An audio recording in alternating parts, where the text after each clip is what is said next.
Okay, anxious, preoccupied people. So I don't know what I am anymore, but I know I started off as a fearful avoidant. I did the personal development schools, fearful avoidant classes online, Thais Gibson's YouTube channel, personal development school, about my relationship attachment style to help fix that.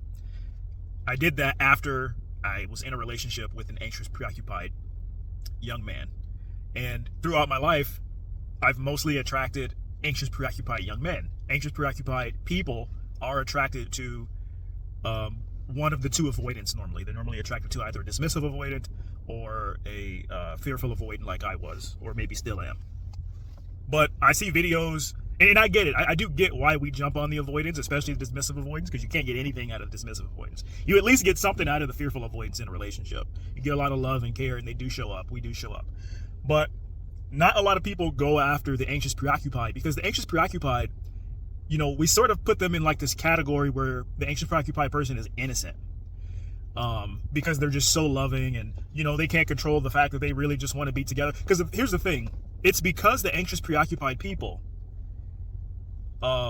since they value like warmth and connection and cuddliness and like being together a lot, this type of thing, culturally we sort of accept that a little bit more than avoidance, because we sort of subscribe to old school dating norms and old school marriage norms about togetherness and showing up for relationships and stuff. So the anxious preoccupied sort of like dark side, the stuff that they contribute to the failure of relationships and to the perpetuation of new relationships that eventually fail, those don't ever come to light. Those are never put into the spotlight of awareness.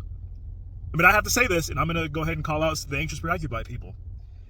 The anxious preoccupied attachment style people out there, you guys have got to start, one, figuring out or making sure you have a partner that tells you what they need, and then actually doing the need that avoidant wants you to do specifically that way. You can't expect an avoidant to show up for a relationship and participate in a relationship that you are not actually showing up correctly in. There are, especially a fearful avoidant, the fearful avoidant's already giving you everything. But if they ask, like, one of the things for me is like, I like to watch, at least during that relationship, to watch anime.